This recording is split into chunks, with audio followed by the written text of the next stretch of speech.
बिस्मिल्लाहिर्रहमानिर्रहीम। आज का हमारा टॉपिक है एयर डेवलपमेंट। तो एयर डेवलपमेंट को शुरू करने से पहले हम जनरल स्ट्रक्चर देख लेते हैं एयर का। एयर को 3 पार्ट्स के अंदर डिवाइड किया जाता है: external air, middle air and internal air. External air के अंदर पिना आता है, इसके अलावा एयर कैनाल जिसे यूस्ट्रेशन ट्यूब कहते हैं वो आता है।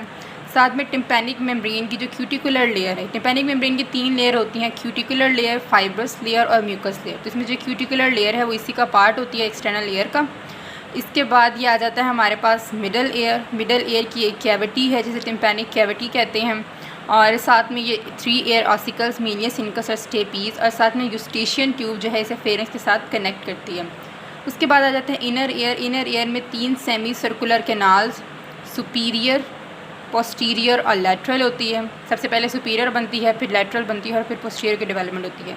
उसके बाद अब हमने बेसिकली इनर एयर को 2 पार्ट्स के अंदर डिवाइड किया होता है: मेम्ब्रेनस लेबायरंथ और बोनी लेबायरंथ। जो मेम्ब्रेनस लेबायरंथ है वो सरफेस एक्टोडर्म से डिराइव्ड होता है, और जो बोनी लेबायरंथ है वो यहाँ की मेसेनकाइम से ही डिराइव्ड होता है। वो जब हम देखेंगे डायग्राम से तो समझ आ जाएगा।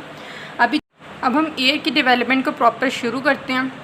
तो 22 डे पे तकरीबन एयर की डेवलपमेंट शुरू होती है। ये ब्लू कलर से हमें सरफेस एक्टोडर्म नज़र आ रही है, पिंक कलर से मेसेनकाइम नज़र आ रही है, और ये न्यूरल ट्यूब जिससे ये इसे हाइंड ब्रेन के लेवल पर कट किया गया है।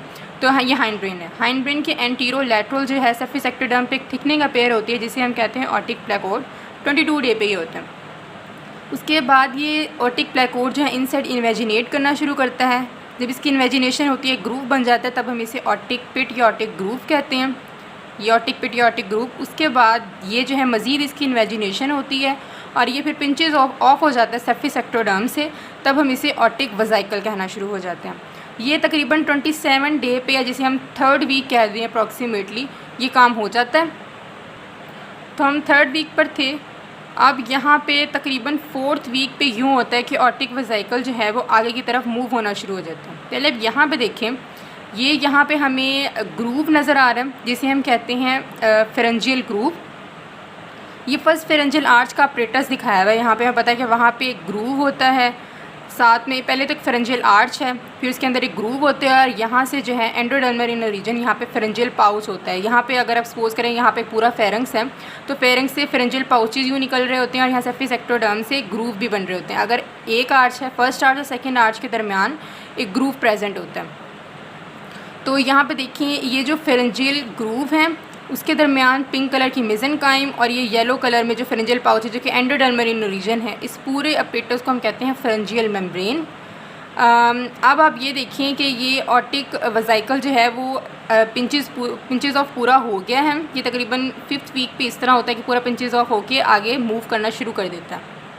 अब ये वही 5th वीक वाला ऑटिक वज़ाइकल हमें यहाँ पे नज़र आ रहा है। तकरीबन 8th वीक तक इसकी पूरी डेवलपमेंट कंप्लीट होती है ऑटिक वज़ाइकल की। इसने जो इंटरनल एयर का मेम्ब्रेनस लेबायरंथ बनाना होता है। मैंने को पहले बता दिया था कि मेम्ब्रेनस लेबायरंथ क्या होता है और बोनी लेबायरंथ क्या होता है।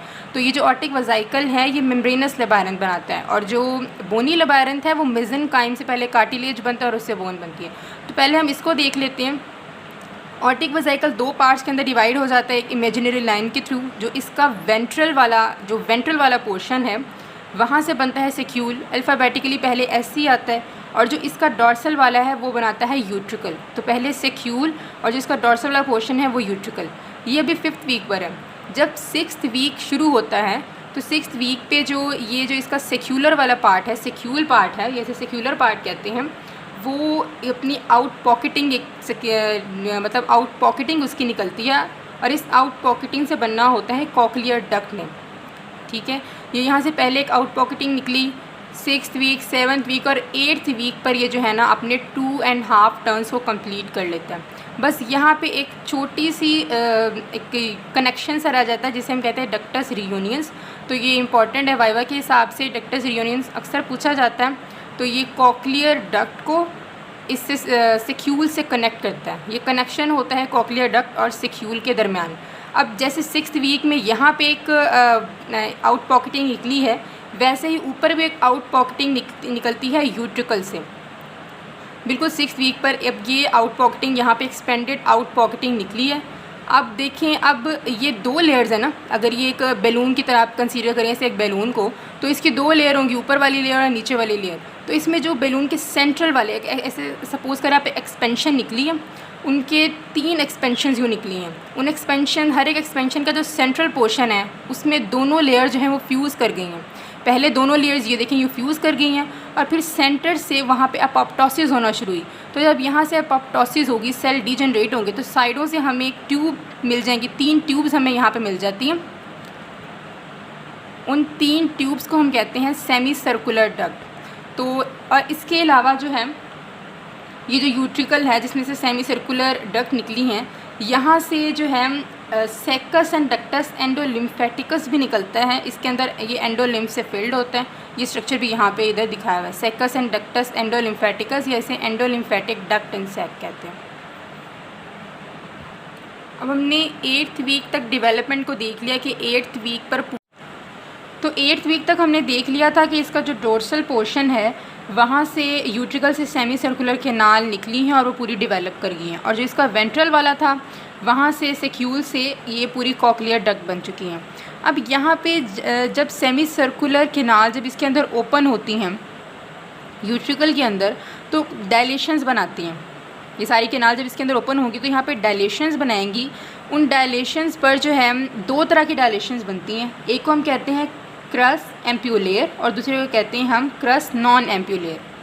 तो जो क्रस एम्प्यूलेयर है वहाँ पे जो एपिथेलियल मॉडिफाइड एपिथेलियल सेल्स होते हैं वो मिलके एक सेंसरी स्ट्रक्चर बनाते हैं जिसे हम कहते हैं क्रिस्टा एम्प्यूलैरिस। ये क्रिस्टा एम्प्यूलैरिस जो है वो डायनामिक इक्विलिब्रियम को मेंटेन करता है।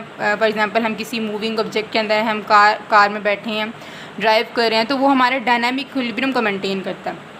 और जो दूसरे वाला पार्ट है क्रस नॉन एम्प्यूलेयर, वहाँ पे क्रिस्टा एम्प्यूलैरिस नहीं होता। ये जो क्रस एम्प्यूलेयर है ये ज़्यादा डायलेटेड होता है और क्रस नॉन एम्प्यूलेयर इसका कंपैरिजन में कम डायलेटेड पार्ट होता है। और जो यूट्रिकल और सेक्यूल हैं यहाँ पे भी मॉडिफाइड एपिथेलियल सेल्स आते हैं और यहाँ पे मेक्यूला अकोस्टिका बनाते हैं in the walls of utricle and saccule. हमने इनर एयर के मेम्ब्रेनस लेबायरन को कंप्लीट कर लिया है। 8th वीक तक उसकी डेवलपमेंट कंप्लीट हो चुकी थी। उसके बाद 10th वीक में जो है इसका बोनी लेबायरन बनना शुरू होता है। हमें ये पता है कि जब ऑटिक वजाइकल आया था तो वो पिंक वाली मेसेनकाइम के अंदर आके एम्बेड हो गया था, वहाँ पे पूरा चला गया था। तो उसके आउटसाइड पे जो मेसेनकाइम होती है वो कार्टिलेजिनस शेल बना देती है इसके सराउंडिंग में। उसके अंदर फिर ये अब ये क्रॉस सेक्शन काटा हुआ है कॉक्लियर डक्ट का, वहाँ पे फिर वैक्यूलाइजेशन अपेयर होती है। वैक्यूलाइजेशन की वजह से ये जो चैम्बर था ये 3 कंपार्टमेंट्स के अंदर डिवाइड हो जाएगा। ऊपर वाले को हम कहते हैं स्केला वेस्टिबुलाई, अंदर जो है कॉक्लियर डक्ट, और नीचे वाला स्केला टिम्पनाई। स्केला वेस्टिबुलाई और कॉक्लियर डक्ट को जो चीज़ सेपरेट करे, जो मेम्ब्रेन है, इसे कहते हैं वेस्टिबुलर मेम्ब्रेन या रीजनर मेम्ब्रेन। ये इंपॉर्टेंट MCQs हैं। वेस्टिबुलर मेम्ब्रेन और रीजनर मेम्ब्रेन इन दोनों को सेपरेट करती है। इसके अलावा जो नीचे वाली मेम्ब्रेन है बेसिलर मेम्ब्रेन, कॉक्लियर डक्ट और स्केला टिम्पनाई को एक दूसरे से सेपरेट करती है। उसके बाद आप ये देखिए यहाँ पे जो कॉलमनर सेल्स थे ये 2 रिजेस के अंदर डिवाइड हो गए। यहाँ पे भी आप देख सकते हैं 2 रिजेस के अंदर डिवाइड हो गए। इसे हम कहते हैं ये आउटर रिज और ये वाला है इनर रिज। इनर रिज से पहले एक स्पायरल लिम्बस निकलता है, स्पायरल यानी कि एक्सटेंशन से होती है वो स्पायरल लिम्बस निकलता है, और वहाँ से वो आगे देता है मेम्ब्रेना टेक्टोरिया जो कि आके इन आउटर रिज के ऊपर आ जाती है। आउटर रिज जो है वो 2 क्लासेस, जो आउटर रिज है, आउटर रिज जो है वो 2 सेंसरी सेल्स बनाता है, आउटर हेयर सेल्स और इनर हेयर सेल्स। अगर इनर हेयर सेल्स की 1 रो है तो आउटर हेयर सेल्स की 3 से 4 रोज़ होंगी। अब यहाँ पे आउटर और इनर हेयर सेल्स और उसके ऊपर जो मेम्ब्रेना टेक्टोरिया आ रही है ये मिलके एक सेंसरी स्ट्रक्चर बनाते हैं जिसे हम ऑर्गन ऑफ कॉटी कहते हैं, क्योंकि कॉक्लिया के अंदर है ऑर्गन ऑफ कॉटी। जिस तरह हमने पहले देखा था कि जो क्रिस्टा एम्प्यूलैरिस था जो कि सेमी सर्कुलर डक्ट के एम्प्यूला के अंदर था, वो डायनामिक इक्विलिब्रियम के लिए था, डायनामिक इक्विलिब्रियम को सेंस करता था। उसके बाद यूट्रिकल और सेक्यूल के अंदर जो मेक्यूला था वो उसका सेंसरी एपिथेलियल, वहाँ मॉडिफाइड एपिथेलियल सेल्स वहाँ पे जो है मेक्यूला बनाती थी जो कि स्टैटिक इक्विलिब्रियम को मेंटेन करता था। फॉर एग्जांपल हम सीधे बैठे हुए हैं तो हमारे इक्विलिब्रियम को मेंटेन करेगा वो। और ये जो है ये प्योरली जो है सेंस ऑफ हियरिंग के साथ रिलेटेड है। यहाँ से आगे जो है यहाँ से आप देख सकते हैं कि ऑडिटरी नर्व जा रही हैं जो कि यहाँ स्पायरल गैंग्लिया से कनेक्टेड है, जो कि इसे ब्रेन तक लेके जाएंगे। बाइपोलर होते हैं ये। एक इसका जो पेरिफेरल प्रोसेस है यहाँ पे है, इसका सेंट्रल प्रोसेस जो है ब्रेन की तरफ जा रहा है। अब ये स्पायरल गैंग्लिया कहाँ से होता है? एक्चुअली यहाँ पे कुछ पार्ट इसका आता है, ये जो इसने बनाया हुआ है जो ऑटिक वेसिकल के कुछ सेल्स होते हैं प्लस जो है न्यूरल क्रेस्ट सेल्स कुछ इसके साथ मिलते हैं और यहाँ पे स्टेटोकॉस्टिक गैंग्लिया बन जाता है, जो कि इन सारे जो सेंसरी स्ट्रक्चर्स हमने पढ़े हैं, हमने मैक्यूला देखा, क्रिस्टियन पिलैरिस देखा, और यहाँ पे अब हम ये देख रहे हैं ऑर्गन ऑफ कॉटी, तो यहाँ पे सेंसरी सप्लाई जो है कि स्पाइरल गैंग्लिया के थ्रू होती है, इसे स्टेटोकॉस्टिक गैंग्लिया भी हम कहते हैं। यहाँ पे ये ज़रा बड़ा करके दिखाया हुआ है इन्होंने, ये देखिए यहाँ पे आउटर हेयर सेल्स हैं, 3 आउटर हेयर सेल्स हैं, तो यहाँ पे एक इनर हेयर सेल्स दिखाया हुआ है। यहाँ पे मेम्ब्रेना टेक्टोरिया है, ये पहले यहाँ पे स्पाइरल लिम्बस है, स्पाइरल लिम्बस से फिर ये मेम्ब्रेना टेक्टोरिया निकल रहा है और यहाँ पे जो आउटर रिज था वहाँ से ये बन रहा है। और जो है यहाँ पे बाकी अब ये देख लें कि जो स्पाइरल लिगामेंट है, स्पाइरल अभी कुछ पार्ट जो है इसका कोक्लियर डक्ट का अभी भी इस कार्टिलेज के साथ कनेक्टेड है और वो स्पाइरल लिगामेंट इसको कनेक्ट करता है। ये स्पाइरल लिगामेंट है, ये वाइट कलर का जो शो किया हुआ है स्पाइरल लिगामेंट।